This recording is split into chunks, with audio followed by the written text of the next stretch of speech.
RGG's latest upcoming release of Like a Dragon Gaiden, The Man Who Erased His Name, recently had a new trailer launch on one of their regular live streams the team at RGG has on the Japanese YouTube channel. They prefaced the stream with the announcement that something big was to accompany it, and they did not disappoint. It was a fantastic trailer, and I do recommend watching the community's reaction around it for more info, as well as the trailer itself, of course. You can find it on most channels, but I do recommend, if you want the latest official English versions on RGG stuff, following the Sega Asia English channel. They always seem to be first on having information.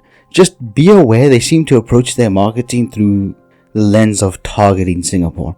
I would recommend Devil Leon's video for the initial reaction, and then Gokudani's videos for a seriously good breakdown of the entire trailer itself.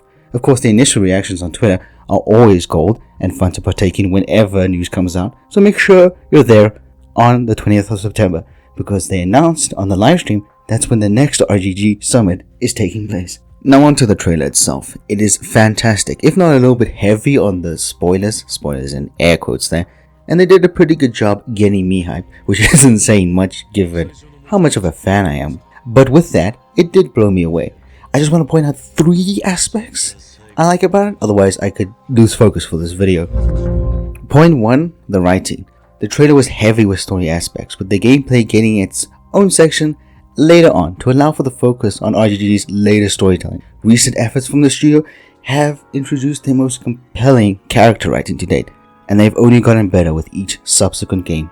With this trailer, I can confidently see they're delivering top quality character writing for all our favorites of the series, as well as new introductions to be made in this game. The story also seems unexpectedly ambitious in its scope for how many factions it seems to be covering. From what we've seen, poor Kiryu is going to be tested a lot, and although it's very sad for him, it always leads to great characterization, and I'm here for it. Sorry, Kiryu. Point 2. Focus. Thanks to Gaiden taking place in between 6, 7, and 8, the story has to fall in line with what we've already seen in Like a Dragon 7. I think the main event that will help anchor the story, and this is just speculation, is the disbanding of the Yakuza that occurs in Like a Dragon. That being the anchor makes so much sense and allows for a tremendous amount of focus. It's elegance and simplicity. It is what pulls the Omi alliance into turmoil. That in turn pulls the Daidoji faction into play as well, as there'll be an external force clashing against them. Then there's the internal strife within the Omi and its hierarchy, beautifully represented with the Kijin clan and the third Nishtiani. This focus allows RGG to be and add bombastic elements that are all controlled by the adherence to what has come before. It's also probably led to them making the Watase family and the Kijin clan major players, and that is fantastic. Point 3, gameplay. The agent style looks cool as fuck, the gadgets look dope, and I don't know what more I can add on the combat side, but what I am very excited for is all the side activity, because they've done it really well in my opinion. Yakuza 6's hostesses weren't my favorite variation, but I am much happier to see the girls, especially Keisan, in live action instead. It seems really fun and really focused, which should make it a great experience. The retro games are back, and I'm really glad with their selection, besides Sonic. But the Sonic Finest game, but I guess my bias for fighting Vipers is showing. Pool is making a comeback, which is nice, and all the other classics like Dart and Golf and Sontenbori.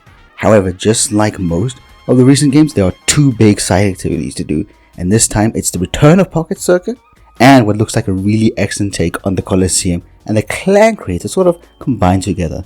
This battle arena looks like the biggest draw to this game besides the main game, hence why the pre-order bonuses are tied to it, and why it seems to be incorporating many elements from the series into it, like good old Sugiura.